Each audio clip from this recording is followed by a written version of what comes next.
everybody, and it's really exciting. I think this year's WrestleMania is going to be great.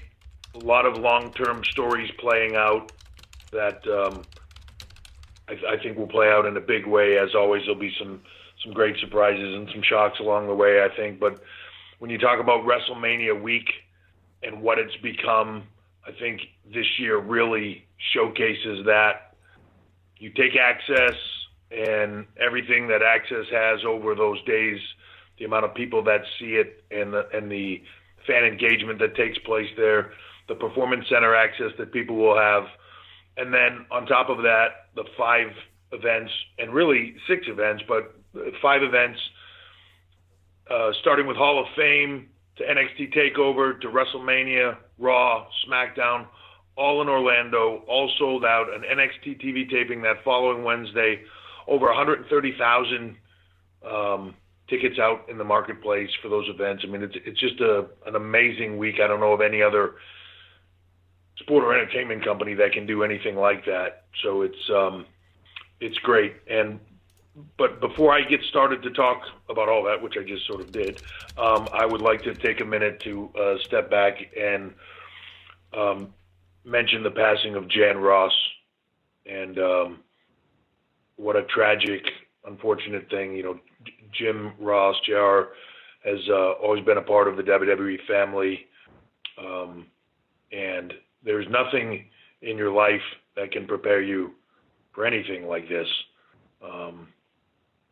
It's tragic, and I just don't know how to put into words how sorry we are. Everybody here is our thoughts and our prayers with JR, his entire family.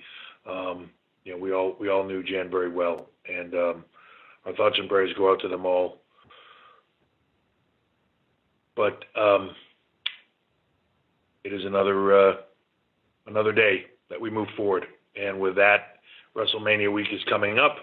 Extremely excited about NXT TakeOver at the Amway Center. It is sold out. It's going to be an incredible night.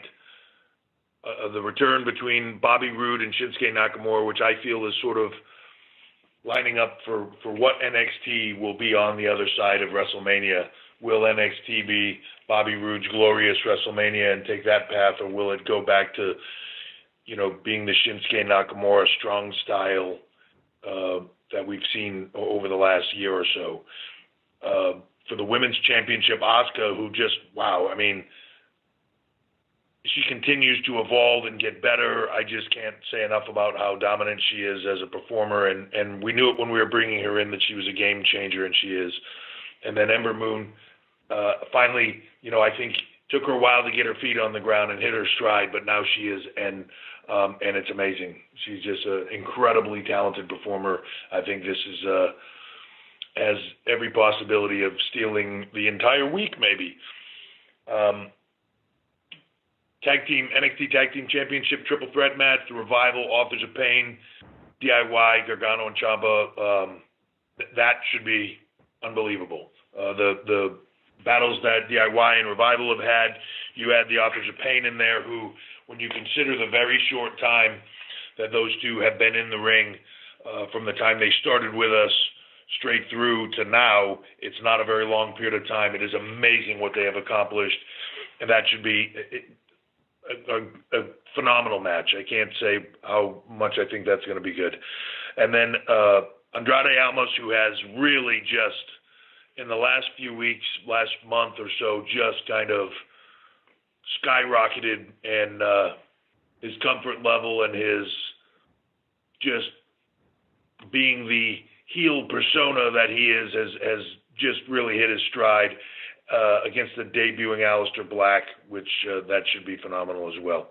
So it's going to be an exciting night. I really look forward to it. I'm looking forward to, once again, like last year, telling these guys the opportunity is there for them to really cement themselves, to put their names out there, to push that main roster, to have to deliver something more at WrestleMania, and I'm looking forward to them showing the world that they can do it. So with that, we can talk about anything WrestleMania week, open for that. I'd also like to mention, too, that I'm sure some of you are aware, but there are going to be a lot of our UK tournament stars participating during WrestleMania week. They'll be over here. They'll be participating in Access, having matches at Access, and along the way during the week. That's very exciting. And our 205 Live, our cruiserweights will be involved in that also at Access, and great opportunity for them to be seen by the world. So with that, we will open it up to questions. Thank you. Ladies and gentlemen, if you do have a question, please signal by pressing star 1 on your telephone keypad. Please also make sure that to allow your signal to reach our equipment. And once again, that is star 1 to be placed into the queue. We first move to Mike Johnson with PWInsider.com. There you go, Mike Johnson. How I'm shocked. Yeah, it's wouldn't be WrestleMania season without Mike being number one. Well, I appreciate that vote of confidence, I guess. I wanted to ask you about something and follow up on something you said in the last call, which was that you weren't happy with where NXT was at that point. And I assume you mean from a creative standpoint where talents have been positioned and what they mean to the brand in comparison to former periods of time where names like Bayley and Finn Balor were kind of like the powerful stars that kind of powered the brand through in terms of a touring entity. It's been a couple of months since we last spoke. How do you feel about the brand right now, and where do you think the strongest improvements have been, if there have been any? Well, let me just say first off, Mike, I'll never be happy with the product probably because I think that's the nature of what it is, right? You always want it to be better than it can be. You always want it to be more than it is at that time. But that being said, I want to make sure that I'm clear on that. That unhappiness had nothing to do with talent. That unhappiness had to do with my end more so, with the creative, with our production, with all of it. And there were reasons for all of it. We were, NXT, the Performance Center, designed to create a lot of things. It's designed to create everything that we do, really, not just in-ring performers. And it did that, and it did it very well. And as those people were moved up to take on different and maybe bigger responsibilities within the company, it sort of strip-mined NXT. So about the same time that we lost a lot of our performers, at the draft, we lost the entire women's division with the exception of Asuka. We had to start over in many ways, but we also did that behind the scenes, and we kind of had to start over. So when I say unhappy with the product, unhappy with where we had brought it to, there were a lot of things that as NXT came up and changed, some of the things that worked got adopted by main roster, the things that worked got moved up, and we had to reinvent ourselves. And I just didn't have the team and the capabilities, but we just got caught. And I'm much happier where we are now not because it's where I want it to be, but because I'm on a path to get there. To me, there's nothing worse than saying I'm unhappy with this and I don't have the means or the ability to fix it, or I'm not on the way to fixing it. We're on the way to being where I want it to be now, to me. And I think I would look to everybody out there as to whether they think the NXT is getting better over time in the last few weeks or month. But I feel like it is. All right, and then you guys announced a lot of the UK talents, including talents from ICW and Progress, who are going to be working Access. Last year, you guys filmed TV for NXT at Access. What are the odds that this material, the matches taking place at Access, are going to be filmed for the much talked about UK-centric television series for the network? So the one thing about Access is there's cameras everywhere, and they're always recording something. We're not going to be doing specific television tapings. Last year, if you remember, we did specific television tapings for NXT television. This is going to be slightly different. This is not going to be we'll capture content, obviously, but we're not going to be looking to make these episodes of any particular shows or anything else. We'll be making some announcements here in the next few days or week about some of the matches that you're going to get to see, and there's some pretty stellar matches on here and some really great talent that Access will be worth, I think, the price of admission for that alone. But the TV aspect of it, we won't be recording like we are. The Wednesday following WrestleMania, a fairly busy week for everybody involved, but, we'll do Raw and SmackDown in Orlando, and then we will go over to Full Sail on Wednesday and shoot NXT TV again. All right. Thank you very much. Thank you. We next Guys, just a reminder, one question and one follow-up. I know everyone usually knows it, but I just have to say it. We next move to Jim Barcelone with the Miami Herald. Yeah, Paul, what have you thought of the development, the start of some of the younger talent you have, even maybe some that we haven't seen yet, and how things are progressing in that realm, especially someone like Patrick Clark? Well, I mean, it's funny that as soon as you said the younger talent, the development, my brain goes to Patrick Clark. It's a really cool thing about what we have going on with the PC and developmental, and then NXT as the brand. NXT becoming more than what it was 3 years ago, it being its own global touring brand and its entity, right? It has to have its share of experienced talent, and then you're trying to blend that with talent coming up and give them that place to learn and work. Patrick Clark's a great example of that. Kid comes in with a ton of potential and just a sponge, and he has picked it up, and he's learning, and he's rolling, and you're going to see big things from him, and it's just a matter of time. On the other side of this, WrestleMania, as we come out of this, that I think you're going to see him start to make a big impact on himself. When you're picking talent that are kind of a blank slate and they don't have a ton of experience, and you're kind of taking them, and he had a little bit, but I don't want to say it was ground zero, but it was, it wasn't like he was a polished talent. You're bringing them in and you're kind of starting them and sort of starting over, and it takes a while. It's different for everybody, but I'm really happy with the system we have right now and how everybody is progressing. I mentioned it earlier, AOP are prime examples of that. Two guys just coming from nothing to where they are right now. When you look in the women's division and you see some of the younger talent, you have the Ember Moons and the Peytons and Billy Kays, Nikki Crosses that have the experience, but then you have the Aaliyahs and the Daria Bernados and Liv Morgans. Mandy Rose will be one that will have a big impact. Macy Estrella, you see these people grow and become something more, and they thrive in that environment. It's really impressive to see. And then once they, it's a series of challenges, right? They get on live events, you see how they do there. If they do well in the Florida events, then you move them up to maybe making a few trips on the road. You see how they handle that. Then you put them on TV and something dark, and you see how they handle that. And then you turn the red light on and you start recording, and you see how they handle that. And it's just a process. Everything is a step, but they all make steps in the right direction, and it's impressive to see.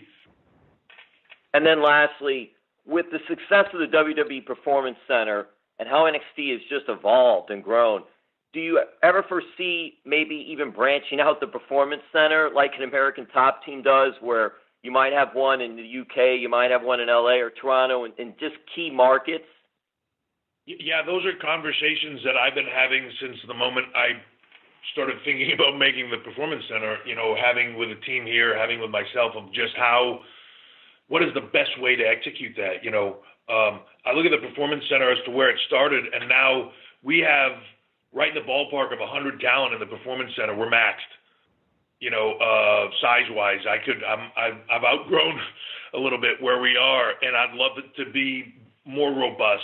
There are some things, obviously, that going into this the first time, here's the way we're going to do it, but now you look back at it and go, I would have done this differently. I would have changed that, right? So I want to perfect the system, but then it's how do you make it grow?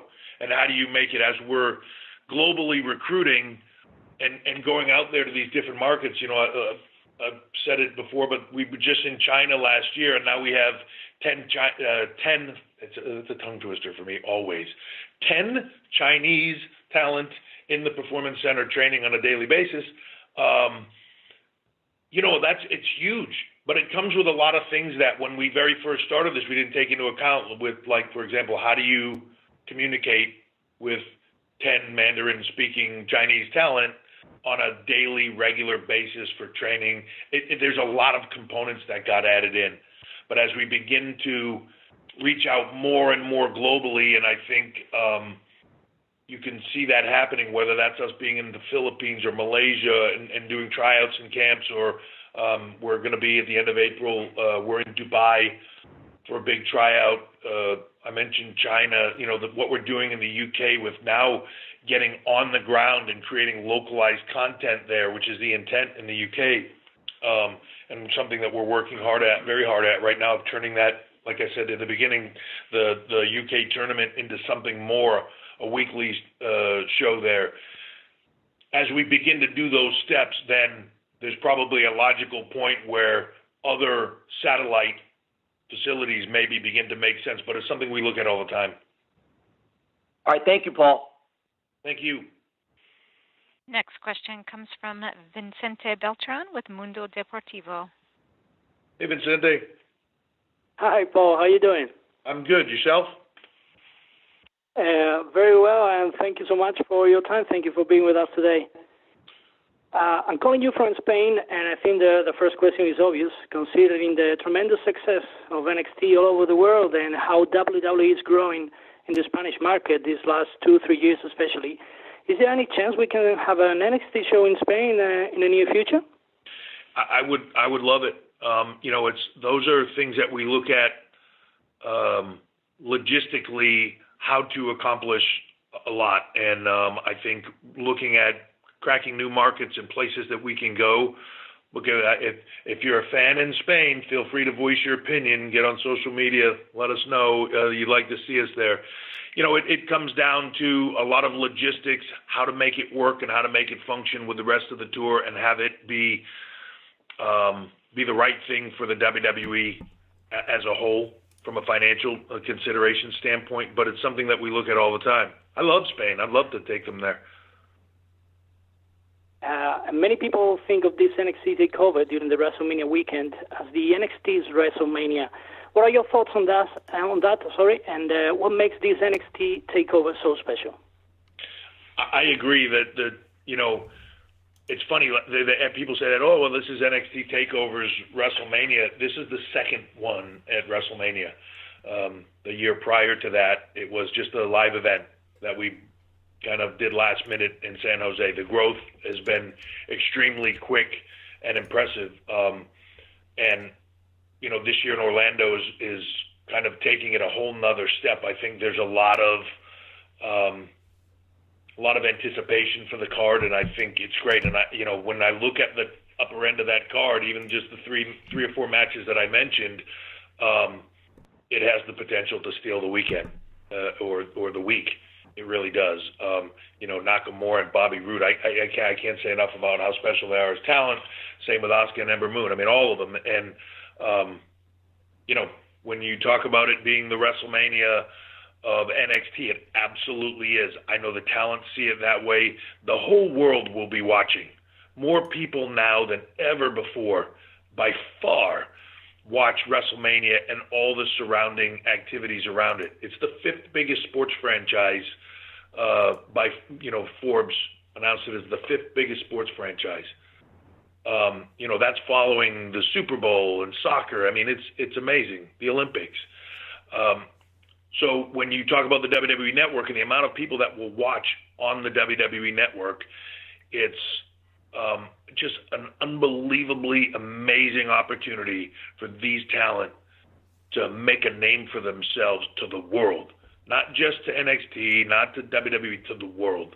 It doesn't get any bigger than that. Thank you so much for your time once again. Thank you. Thank you. Next question comes from Dave Meltzer with the Wrestling Observer. Hey, how you doing? Hey, Dave. How's it going? It's going good. So, I guess my question is kind of I have two questions. The first one is, for the UK tapings that you're doing, and in theory, if you expand them into whether it's the Far East or Australia or similar type of satellite promotions, I guess is if that's the way to put it. Are you looking at this as network content, or is your goal to get television distribution in those markets and then use that television to promote the touring events in those markets? I mean, what's kind of like, or is that still an evolving process? It's still an evolving process, and I think it will be an evolving process as we go to each one of those individual markets. Depending on the size of the opportunity, depending on the partnerships there, and depending on the penetration of the network, how much broadband capability is in that market. All those things are factors, right? So we're really looking into it. I think it's just going to depend, and time will tell. And we're looking for the best avenue for all of it. But it's an exciting time to me, and it's exciting in that, as the internet has expanded and the world has become a smaller place and yet a bigger place, and you can go there with localized content and really captivate a local crowd that I think then wants to watch their local homegrown talent watch their journey from here to succeeding all the way along, and they can do that like they've never done it before. And I know for me, man, if I was to put myself back to being a kid, and man, that would be the ultimate to be able to see that. And the other question that I had has to do with, and I'll just throw the name Kyle O'Reilly out because it's kind of like it's a representative of perhaps 3 to 5 other names. But what is the status as far as those guys and WWE, and is there a timeline, or is there a nothing, or it's kind of like just because he's sort of in limbo, and where would that stand right now? Yeah, to be honest, without going and looking at, I have a lot of talent and their deals and everything else in my head. Without going and looking specifically at it, I couldn't say off the top of my head. Look, again, I will look at all talent as exactly that, as talent, and no matter where they come from, what experience level they have, I just look at it as talent and potential. Kyle's an amazingly talented kid. I have no doubt that he will end up in the WWE at some point in time and show the whole world what he's capable of. I think it just comes down to where he's at and his availability, and where we're at and our availability to work with him. And hopefully those things, those two worlds collide really soon, because I'd love to have him as a talent. He's a very talented kid. Okay. All right. Thanks very much. We next move to Jan Murphy with Post Media. Hi, Paul. Thanks for your time today. Jan, how are you? Good, thanks. One NXT question for you and one WrestleMania question. Bobby Roode, you've alluded to him twice. Can you tell me what he's brought to NXT? Has he lived up to the expectations, or did you have any to begin with? And how important has the experience he brought to NXT been in the last year during this big turnover? I think it's been very important. Everybody that comes in to WWE at this point is on a learning curve, because we're doing. Since, you go back to the Attitude Era and the things we were doing and people coming in, but then those opportunities slowed down and shut down. And even then, having come from WCW and known people that were there, the level of production of what was happening, and even in WCW at its peak, to what WWE was doing at the time, there was a world of difference. Fast forward to that, 15, 20 years, and the level of what WWE is doing versus anybody else out there from a television production and just how we create the shows is on a totally different level than anything. So anybody that comes in from anywhere, I don't care if they have 15 years experience, 18 years experience, 5 years experience, doesn't matter. They're on a learning curve. Bobby is a phenomenal talent. I've always seen that. I thought he was a great talent. Back when he was working, and I would see him in various places, always impressed me. But he's learning to polish that now. He's learning he's learning to create television. He's learning to create moments, not just get in the ring. But where that helps is his level of comfort, his level of not getting rattled, even while he's learning, of being comfortable in the ring. That is something that the younger guys, the younger girls, they see that level of comfort, that level of ease with what you're doing, even when you're in a process where you're still trying to pick things up and you don't know everything, because you never will. But as you have that comfort level, that is then comforting to these others of like, oh, I see, I don't have to panic and do this. I can be comfortable in what I know and work at what I don't know. And to me, that is when everybody grows. Everybody learns in this business all the time, and it's really a little bit based. Your growth is a lot, in some ways, based on what's around you. I was extremely lucky when I came to WWF to learn. You know, every night I was working with Bret Hart or Razor Ramon or 1-2-3 Kid or Shawn Michaels or you know, any number of the amazing talent that were here at that time. You couldn't help but get better. You know, and that you're trying to create some of that environment for these guys where there's some experience level and everybody's learning still, but yet they're getting that experience and that learning, and that's the ultimate goal. So a guy like Bobby, a guy like Shinsuke with all that experience while they're learning to produce TV, then they're teaching all these other talent whether they know it or not. That's awesome. WrestleMania, what does it still mean to you? I guess simply, what does it still mean to you to get into the ring yourself this time of year at WrestleMania? It means I don't have a second to myself for like the last 3 months before WrestleMania. my calendar is laid out by the minute for every single moment of the day, and I don't know that there's a line on there that says sleep anywhere. I'm looking for it, but you know, man, it's hard to even put into words to walk out on that platform at that level. If you've never done it or you've never experienced it as a talent, there's nothing greater. Performing in front of our fans, WWE fans, whether positively, negatively, whatever. There's the most passionate fans, I feel like, in the world. Just go online and look. Post anything. The arguments for and against will be mind-boggling, but the passion level is there with everyone, and it's awesome. And man, to be a part of that, you know, I was in a situation where, you know, Seth Rollins was in last year at a point in time in my career when I tore my quad and I missed the WrestleMania in Detroit, and like I had to go up to gorilla position on my crutches, and I didn't want to watch it on a monitor. But for the open of that show, I stood in the curtain with my head hanging out the curtain so I could feel that crowd. Man, it's an addiction, and when it's inside of you, I said it this week on TV in character, you know, like it's an addiction, man, and when it's in you, it's something that you want to continue to have, and if you have the opportunity to, and even in some small way, enjoy part of that.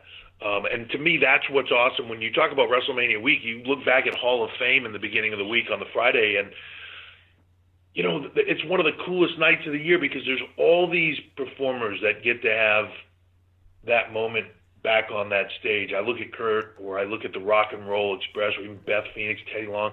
But DDP, how often are they going to get that opportunity to stand in front of a crowd like that and have them go crazy and entertain again and, you know, be acknowledged for their careers and all of that stuff? I wish we could put everybody in all at once sometimes, but like we can, and you do it year by year, but the opportunity for them to be a part of that once again and to feel that is just, it's amazing. Great. Thank you very much. Thank you. All right, guys, we are at the last caller. Next we move to Jason Powell with ProWrestling.net. Hey, Paul, I wanted to ask you about Kassius Ohno returning to NXT. The guy was released at one point, and I'm kind of curious what changed. Are there different expectations of him now than there were previously? Well, you know, so the system isn't for everybody. And look, there's a lot of rumors, a lot of speculation about when he left the first time, most of which are not true and not factors. I said it at the time, I said it to him. If you come in here, and when he left, it was very amicable. He and I had a really nice conversation about it. And I said, look, if this doesn't work, no hard feelings, man. You go about your business, go about our business. But here's the thing. If you want to look at what you were doing before as playing for the Jets, we're the Patriots. And I'm not picking a team for any reason here, so don't go crazy if you're a football fan. But we just need you to run our playbook. Right? I'm not arguing that the Jets playbook isn't good. Might be great. You might know all their plays, but you're on the Patriots now. I need you to play the Patriots playbook, and I need you to be on our team, and I need you to be open to that, if nothing else. And it was just difficulties there. Not mean-spirited, not in a terrible way. Just an inability to work together. and he left. And great. And I was happy to see what he did and his success on the outside and all that. You fast forward to now, we had conversations about wanting the opportunity again. We'd had conversations about, look, on his end, like, man, I realized after I left, all the things that you guys were telling me that I thought, like, oh, I know better than that. Then I went and applied outside. And like a year later, I looked at myself and like, I do all the things they were talking to me about doing. I don't know why I couldn't do it there. You know what I mean? And so we started to have conversations, and the timing was right, and we got back together, and we'll see where it goes. I'm all about opportunities, and it was handled, the entire way was handled in a great way. It's not going to be, the system's not going to be for everybody, and it's not the only place. So it is what it is. I'm happy he's back. I think he's a phenomenal talent. I think, like everybody, he's going to learn and grow, and we'll continue to work together. But like I mentioned before, wealth of experience, wealth of that comfortableness, the things that he can teach a guy. You take a Patrick Clark that was mentioned before, take a guy at his level of experience, you put him in the ring with a Kassius Ohno, the experience level and what the knowledge level is transfers from one guy to another as they're in there, putting on the show together, and that's where it becomes magical. Does Kassius know everything? No, but the things he does know, he's going to help transfer to Patrick and move him up that line of experience and comfort, and that's really what it's all about. And a guy like him brings a wealth of that. So I'm thrilled to have him. I'm happy to have him here. We've had other talent that leave. We'll have other talent that will come back. We'll have talent that will be on Raw over the next few years, I believe. Raw, SmackDown, whatever, that will boil down into NXT. And I hate to even say down. They will just, they'll shift just very much like they will, I think, over the course of time, shift back and forth between Raw and SmackDown maybe. They're going to begin to shift back and forth here or there, and then they're going to go over to NXT for a little while, and they're going to sit there for a little while, and they're going to share that experience and that knowledge and have that opportunity. Maybe they go to the UK. Maybe they go someplace else, right? But it's a shifting, evolving place that can then lead them back to where they were before or not. You know what I mean? But the opportunities there for everybody. And I think that's the magic about what we're creating. And it's hard to say because I'm not giving you all the facts, but we're just picking at the surface, to me, of where we're going to be 5 years from now. We've redefined what the WWE is over the course of the last couple of years. It's not what it was. It's not Raw, and it's just this one show. Now all of a sudden it's Raw, SmackDown, NXT. But it's also Cruiserweights, 205 Live. It's also UK talent with very soon. It's all these different opportunities.